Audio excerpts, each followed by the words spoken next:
Esta semana hemos entendido que Efesios se escribió para los creyentes que necesitaban instrucciones sobre cómo hacer frente a la continua influencia y los ataques de los poderes mundanos y satánicos.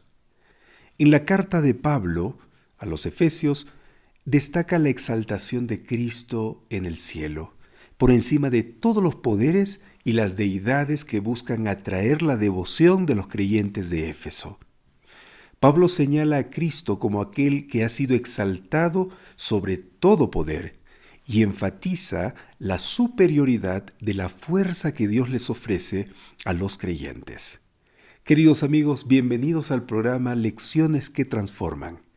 Hoy responderemos las preguntas que aparecen en la sección del día viernes de la lección de esta semana. Bienvenidos.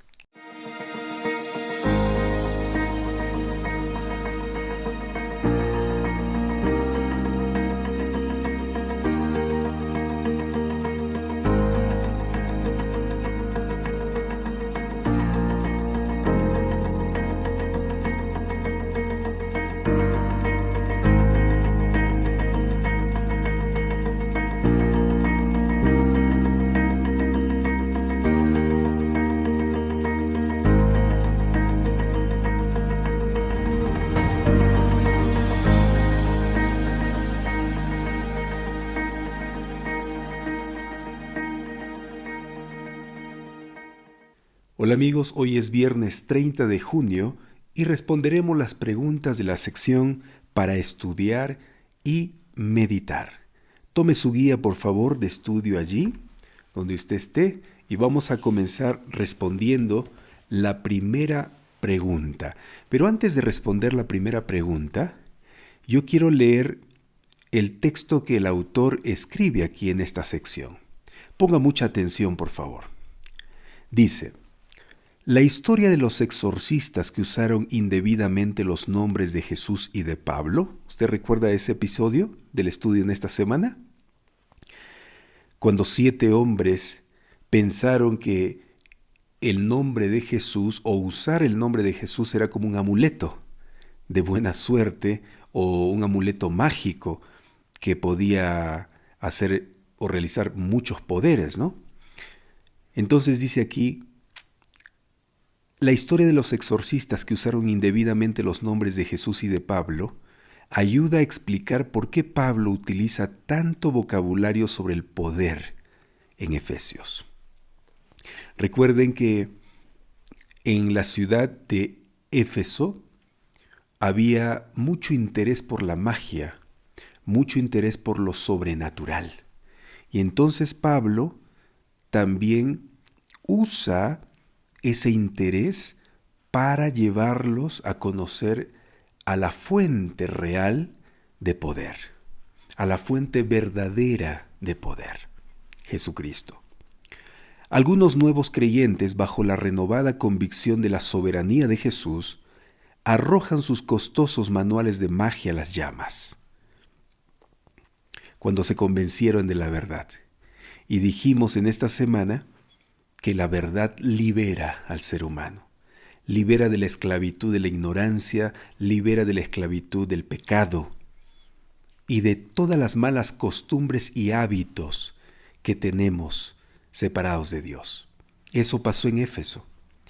Gracias al descubrimiento de unos 250 papiros que tratan de la magia, así como de otros hallazgos, disponemos de amplias ilustraciones de rituales, hechizos, fórmulas, maldiciones y demás, similares a las que probablemente aparecían en estos manuales de magia que fueron quemados.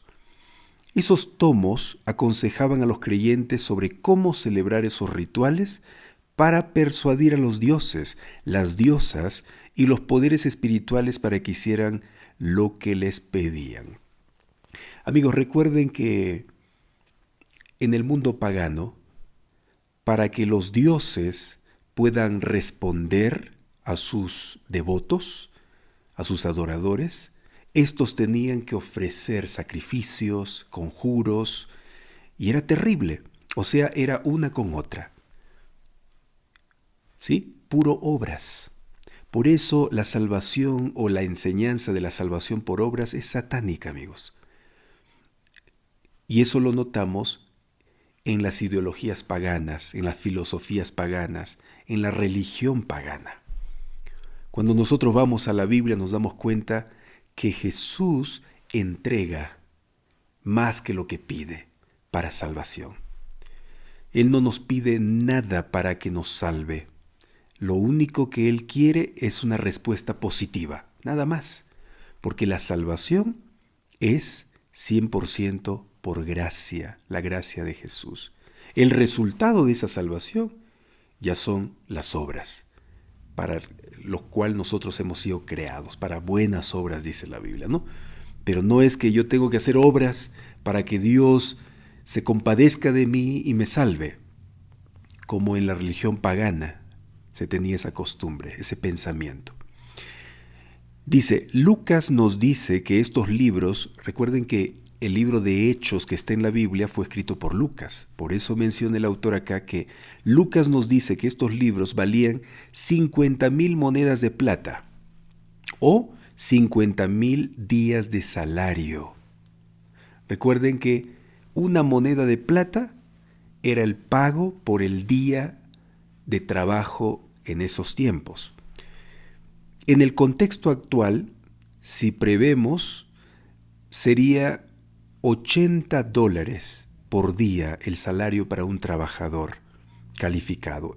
Entonces, si nosotros sumamos o multiplicamos toda esa cantidad, va a salir un equivalente en la actualidad de $4 millones que quemaron en libros estas personas. 4 millones. Cantidad de plata, amigos. Cantidad de dinero. Este detalle demuestra la importancia y la centralidad de estos libros en su vida cotidiana. Eso era muy importante para ellos. Por eso invertían mucho dinero para comprar esos libros, porque así creían. Pero vino la verdad y los liberó de esa esclavitud.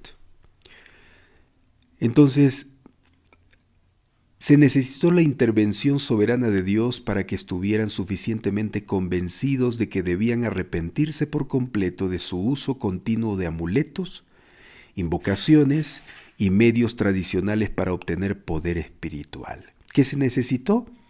La intervención soberana de Dios. ¿De qué manera nosotros podemos librarnos de las garras de Satanás? ¿Cuál es la única forma de abandonar hábitos que destruyen nuestra vida? ¿Cuál es la única manera de salir de la oscuridad, de las tinieblas? ¿Cuál es la única manera? La única manera, amigos, es por el poder de Dios. Solo el poder de Dios puede rescatarnos de manera real del pecado. Por eso aquí menciona, se necesitó la intervención soberana de Dios para que estuviesen suficientemente convencidos de que debían arrepentirse por completo de su uso de todas esas malas costumbres, malos hábitos, amuletos, conjuros, magias, de todo lo que estaban usando estas personas. Así es. Muy bien, con esto entonces en mente, vamos a responder las 3 preguntas que aparecen aquí en la lección de hoy, viernes, en la sección para estudiar y meditar. La primera pregunta dice así: ¿qué poderes o autoridades están activos en nuestro mundo y en tu vida hoy? ¿Cómo se manifiestan estos poderes?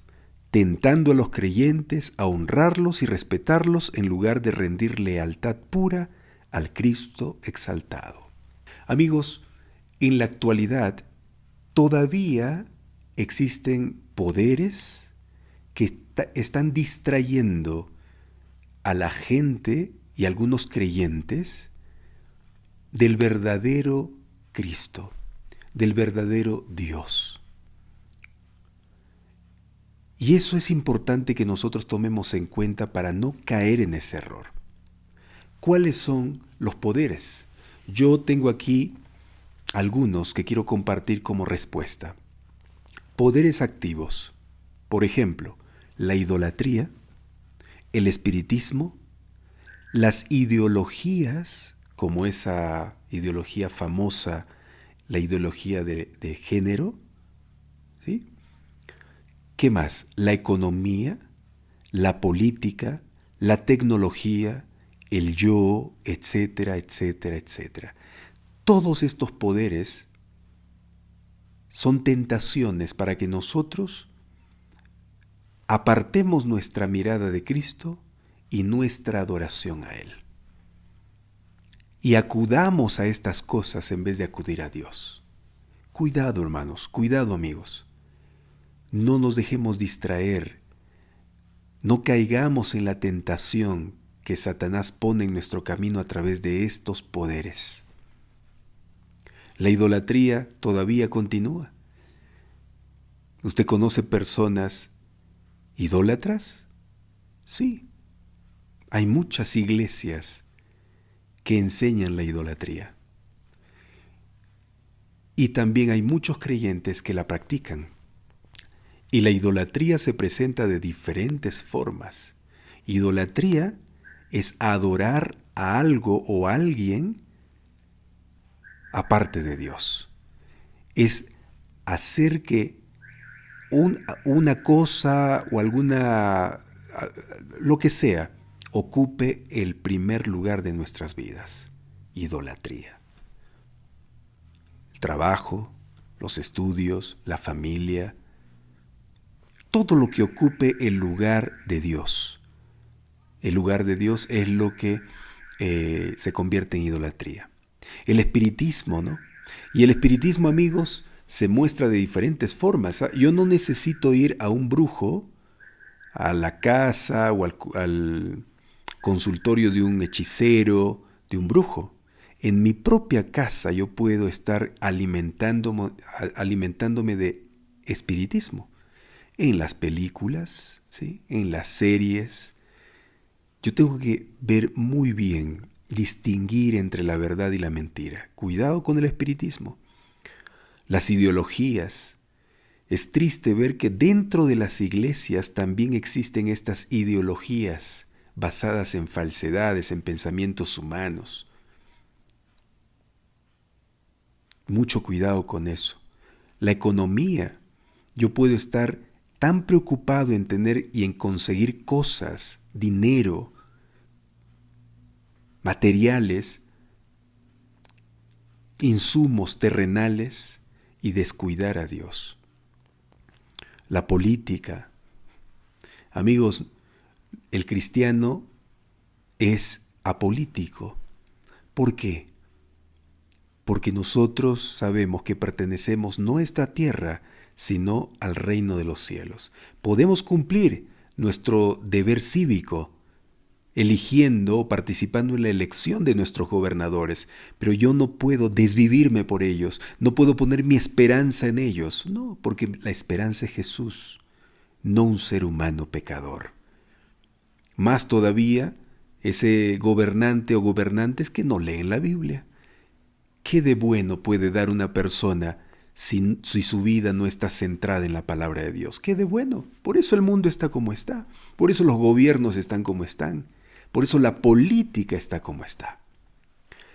La tecnología, la internet, la televisión, las redes sociales, todo eso también influye. Cuidado, que esté distrayéndonos de lo más importante. El yo, ¿qué significa? Mi propio pensamiento, lo que yo quiero, lo que a mí me gusta. No lo que la Biblia dice, no lo que Dios quiere, sino lo que yo pienso que es correcto, eso lo hago. Cuidado. Entonces, estos son poderes activos del presente, que vienen desde el pasado, claro, la idolatría, el espiritismo, eso vienen del pasado también. La economía, claro. Esas personas están más interesadas en vender sus cosas, estatuillas, imágenes de la diosa Artemisa, ¿no? No tanto por la diosa, sino ellos vieron el peligro de perder su negocio por el Evangelio. Y por eso odiaban a Pablo, por eso odiaban el Evangelio, porque no querían perder su dinero. La economía, ¿no?, está encima de lo correcto muchas veces, y eso no es bueno. Muy bien, vamos entonces a la segunda pregunta. La segunda pregunta dice: en el contexto del plan de Dios para el cumplimiento de los tiempos establecidos, de unir todas las cosas en Cristo, Pablo expresa esperanza para el futuro. Repasa el uso que él da a la palabra esperanza en Efesios capítulo 1, versículo 18, capítulo 2, versículo 12, capítulo 4, versículo 4. ¿Por qué crees que hay esperanza para el futuro? Vamos a leer, ¿sí? Leemos entonces Efesios capítulo 1, versículo 8 primero. Eso es lo que nos pide acá. Efesios capítulo 1, versículo 18 es. Y dice así: que les alumbre los ojos del corazón para que conozcan la esperanza a que fueron llamados, la riqueza de su gloriosa herencia de los santos. Qué hermoso versículo, ¿no? La esperanza a que fueron llamados, la riqueza de su gloriosa herencia en los santos. Ahora vamos al capítulo 2, versículo 12, que dice: en ese tiempo estaban sin Cristo, excluidos de la ciudadanía de Israel, ajenos a los pactos de la promesa, sin esperanza y sin Dios en el mundo. Y por último leemos el capítulo 4, versículo 4, que dice: hay un solo cuerpo y un solo espíritu, como también ustedes fueron llamados a una misma esperanza de su vocación. Entonces, después de leer estos textos que nos hablan de la esperanza, dice: ¿por qué crees que hay esperanza para el futuro? ¿Por qué?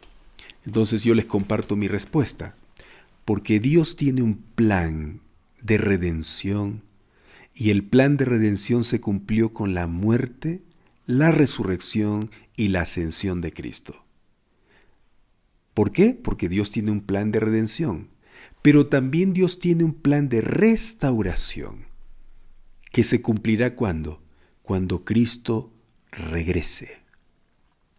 Amigos, entonces recuerden bien, la esperanza es que el Señor tiene un plan de redención, de salvación y de restauración, de renovar todo. Y eso, amigos, ya se cumplió y se va a cumplir. Miren, por ejemplo, vamos a leer los textos bíblicos aquí que yo les comparto. Leamos segunda de Pedro primero, segunda de Pedro, capítulo 3. Segunda de Pedro, capítulo 3. Busque por favor segunda de Pedro, capítulo 3, y vamos a leer los versículos 10 y 13. Dice así: el día del Señor vendrá. ¿Qué día del Señor? El día de la restauración, la segunda venida. El día del Señor vendrá como ladrón. Entonces los cielos desaparecerán con gran estruendo, los elementos serán destruidos por el fuego, y la tierra y todas sus obras serán quemadas. ¿Por qué tiene que suceder eso? Porque tiene que restaurarse la tierra. Por eso el versículo 13 dice: según su promesa esperamos nuevo cielo. ¿Por qué nuevo cielo? Porque aquí en el versículo 10 decía que los cielos desaparecerán con gran estruendo. Por eso esperamos cielo nuevo y tierra nueva. ¿Por qué tierra nueva? Porque también el versículo 10 dice que los elementos serán destruidos por el fuego, y la tierra y todas sus obras serán quemadas. Por eso va a haber una nueva tierra, nuevo cielo, nueva tierra, donde mora la justicia. Ese es, amigo, el plan de la restauración. La redención, la muerte, resurrección y ascensión de Cristo ya sucedió. Ahora el plan de restauración se va a cumplir también. La Biblia dice cómo. Leamos también Primera de Corintios, capítulo 15. Mira lo que dice Primera de Corintios, capítulo 15. Estos versículos les estoy mostrando a ustedes para reforzar el estudio de esta semana y también reforzar la respuesta de la pregunta 2 que estamos viendo. Primera de Corintios capítulo 15, versículos 50 al 58. Mucha atención. Mire. Sin embargo, les digo, hermanos, que la carne y la sangre no pueden heredar el reino de Dios. Está hablando del pecado. La carne y la sangre pecaminosa. Ni la corrupción hereda la incorrupción. Les voy a decir un misterio. No todos dormiremos. Recuerda que Pablo usa mucho esta palabra dormir para referirse a la muerte. Entonces aquí está diciendo no todos moriremos, pero todos seremos transformados. ¿Cuándo? Cuando Cristo venga. Pablo está mencionando que cuando Cristo venga va a haber gente que no pasó por la muerte. La muerte natural, ¿no? Que todos pasamos, buenos y malos. No pasaron. Por eso dice, no todos dormiremos. Y él se incluye porque él pensaba que Jesús vendría en su tiempo, ¿no? Pero todos seremos transformados, dice. Aquí está la restauración. Seremos transformados. En un instante, un abrir de ojos, a la final trompeta. Recuerden que Pablo también menciona que cuando Cristo venga sonará la trompeta. Con voz de mando, con voz de trompeta. Porque se tocará la trompeta y los muertos serán resucitados incorruptibles. ¿Qué significa incorruptibles? Sin pecado, transformados. Y los que quedaron vivos también serán transformados, dice. Versículo 53, porque es necesario que esto corruptible sea vestido de incorrupción y esto mortal sea vestido de inmortalidad. Y cuando esto corruptible sea vestido de incorrupción, aquí está la transformación, hermanos. Esta es la restauración. ¿Restauración a dónde? ¿O a qué modelo? Al modelo original, antes que entre el pecado. Cuando Adán y Eva fueron creados, eran perfectos. No había ninguna tacha de falta en su cuerpo y en su vida. Eran inocentes, limpios, puros. Así seremos también nosotros transformados cuando Cristo venga. Versículo 54. Y cuando esto corruptible sea vestido de incorrupción y esto mortal sea vestido de inmortalidad, miren, desaparecerá la muerte, ¿no? Entonces se cumplirá la palabra escrita: sorbida es la muerte con victoria. O sea, la victoria va a estar encima de la muerte. Va a vencer Cristo la muerte. Muerte, ¿dónde está tu aguijón? Sepulcro, ¿dónde está tu victoria? Se preguntará. Y la respuesta será, no hay. No hay. No hay aguijón más. No hay victoria más del sepulcro. Las tumbas no más recibirán muertos porque no habrá muerte. Y ya que el aguijón de la muerte es el pecado y el poder del pecado es la ley, o sea, desaparecerá el pecado, ¿ya? Y la ley no tendrá que condenar. No es que la ley va a desaparecer, la ley es eterna. Solo que ya la ley no tendrá que acusar, que condenar, porque no hay pecado. Pero gracias a Dios, quien nos da la victoria por medio de nuestro Señor Jesucristo. Así, hermanos míos, amados, estad firmes y constantes, abundando en la obra del Señor siempre, sabiendo que su trabajo en el Señor no es en vano. Entonces, amigos, hermanos, nuestra esperanza no es en vano. Lo que esperamos no es en vano. Y lo que estamos haciendo ahora, siguiendo los consejos divinos, no es en vano. Todo esto se va a cumplir, esa es nuestra esperanza. Y Pablo deja eso en claro. Todo el mundo volverá a su estado original antes del pecado. ¿Cómo será? Antes del pecado, ¿cómo era? ¿Y cómo será después en la restauración? Apocalipsis capítulo 21. Mira, Apocalipsis capítulo 21, versículos 1 al 7. Anota estos textos que estamos leyendo. Los textos son importantes aquí para que se afiance tu esperanza, tu fe. Apocalipsis 21, 1 al 7 dice: Entonces vi un cielo nuevo y una tierra nueva. Miren, cielo nuevo, tierra nueva, porque el primer cielo y la primera tierra habían desaparecido y el mar ya no existía más. Yo, Juan, vi la santa ciudad, la nueva Jerusalén que descendía del cielo de Dios, engalanada como una novia para su esposo, y oí una voz del cielo que decía: el santuario de Dios estará con los hombres, Él habitará con ellos serán su pueblo, Dios mismo estará con ellos y será su Dios. Miren, esta es palabra de Dios, amigos. En esto consiste la restauración. Cielo nuevo, tierra nueva, Dios aquí con nosotros. Vamos a poder mirarlo, tocarlo, porque no habrá pecado más. Versículo 4, y Dios enjugará toda lágrima de los ojos de ellos, y mira, no habrá muerte, no habrá llanto, no habrá clamor, no habrá dolor, porque las primeras cosas pasaron.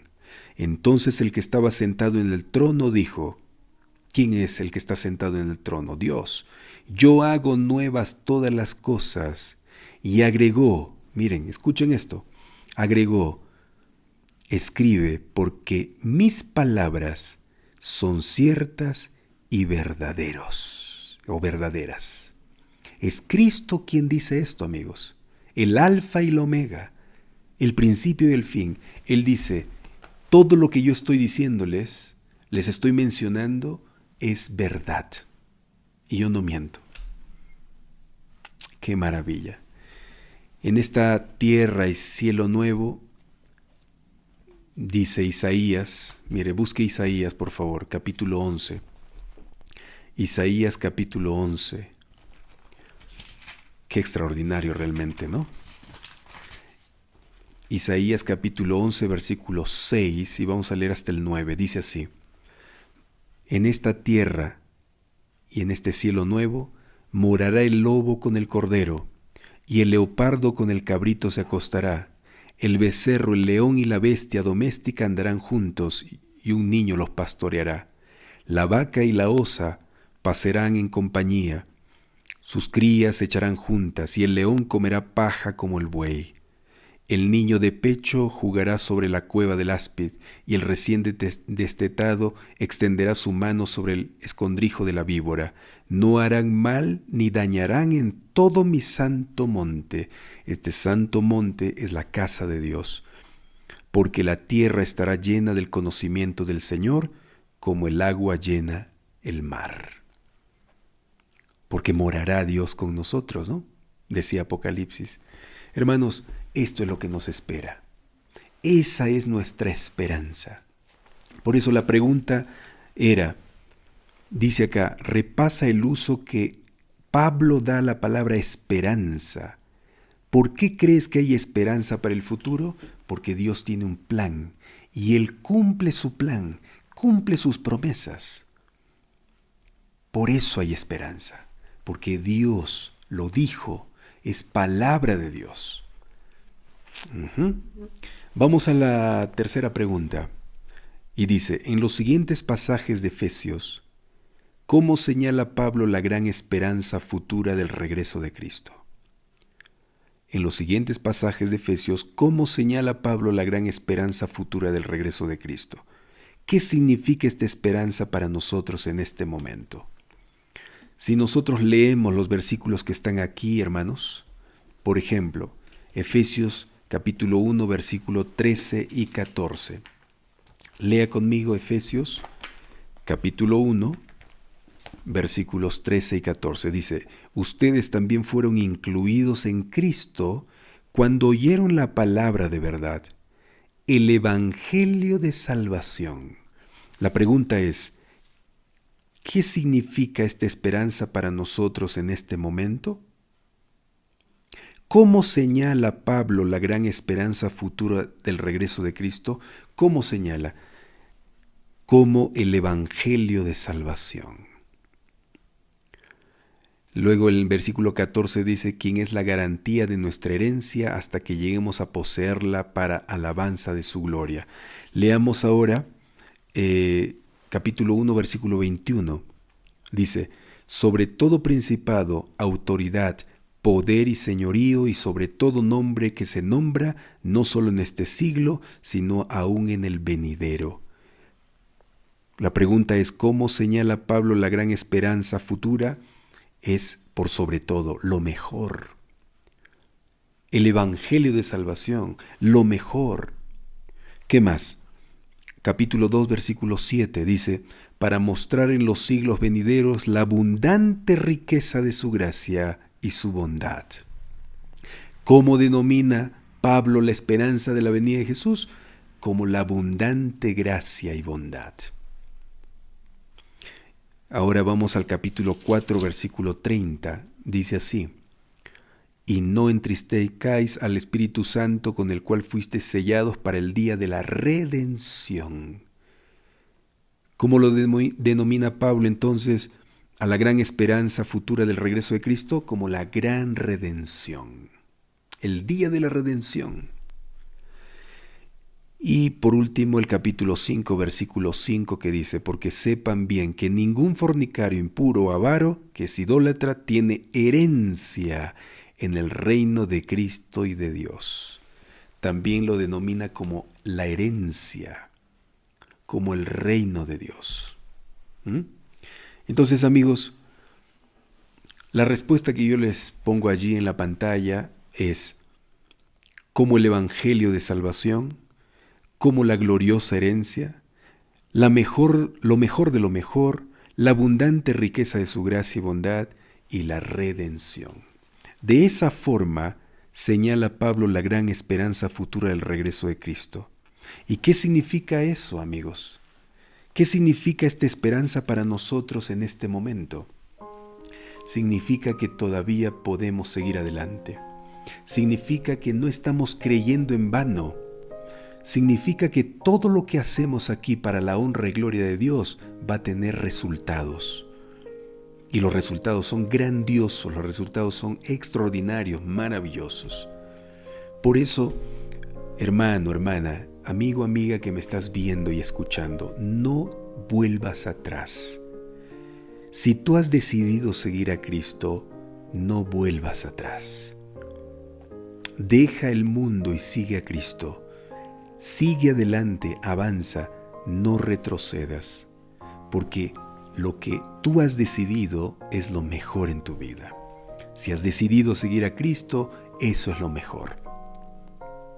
Es verdad que hay luchas, es verdad que hay sufrimiento, hay dolor en el mundo actual, y se va a volver peor, porque la Biblia así lo anuncia, se va a volver peor.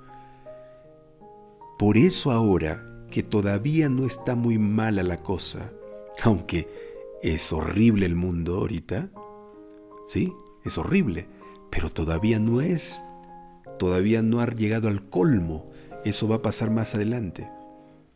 Pero ahora que todo está en paz, que todavía no te prohíben estudiar la Biblia, leer la Biblia, que todavía no te prohíben ir a la iglesia, que todavía no te encarcelan, o no te amenazan de muerte, no te quitan tus cosas, debes afianzarte más en la palabra de Dios. Debes hacer de este libro tu base, la base de tu vida, de tu existencia. Vamos a confiar en el Señor conociéndolo todos los días a través de su palabra. Recuerden que la confianza en Dios nace del conocimiento a Él. Cuanto más conocemos a Dios, más confiamos en Él. El sufrimiento que tú estás viviendo es pasajero, dice la Biblia, porque somos peregrinos y extranjeros en este mundo. Y es pasajero porque un día este sufrimiento va a acabar.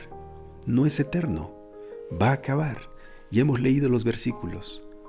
No habrá más muerte, clamor, llanto, dolor. No habrá eso. Hoy día recibimos la triste noticia de una de nuestras hermanas aquí en Perú que estuvo en coma por un derrame cerebral. Falleció. Qué triste es eso. Ella deja una niña de 11 añitos. Esa niña queda huérfana de madre. La pregunta es, ¿hasta cuándo? La respuesta es, hasta que Cristo venga. Por eso debemos esperar. El mundo se va a burlar de ti porque tú esperas y va a decirte, tú estás esperando en vano. Y no es en vano, amigos. No es en vano. Ya la misma Biblia lo decía que en estos tiempos habría gente que se burlaría de nosotros por creer en la promesa, en la redención, en el evangelio de salvación, como dice Pablo en Efesios. Mira lo que dice aquí.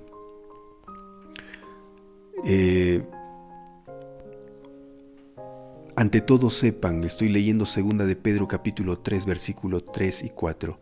Ante todo sepan que en los últimos días vendrán burladores, quienes sarcásticos andarán según sus bajos deseos y dirán, ¿dónde está la promesa de su venida? ¿Dónde está? Y el mismo Pedro dice, pero amados, no hagan caso de eso. Más bien acuérdense que el Señor no demora en cumplir su promesa, sino que está esperando arrepentimiento. Pero ya el Señor tiene una fecha. Él va a venir a restaurar todo. La redención fue una parte, ahora la restauración culminará todo el plan. Esperemos eso. Vamos a orar. Querido Dios, gracias por tu palabra de hoy, que nos fortalece, nos anima a seguir adelante y a saber y a recordar que nuestra creencia no es en vano. Como dice Pablo en Corintios, nuestro esfuerzo no es en vano. Nuestra esperanza no es en vano. Gracias, Señor, por todo, por estudiar o permitirnos estudiar tu palabra durante toda esta semana. Fortalécenos en ella y ayúdanos a practicar todo lo que hemos aprendido. En el nombre de Jesús. Amén. Hermanos, amigos, muchas gracias por haberme acompañado durante toda esta semana, diariamente. Gracias. Espero que lo que hemos estudiado te esté sirviendo ya en esta primera semana del trimestre a ser un mejor cristiano, un mejor hijo de Dios, una mejor persona. Un fuerte abrazo, que Dios te bendiga y que pases un lindo sábado junto a tu familia y a Dios.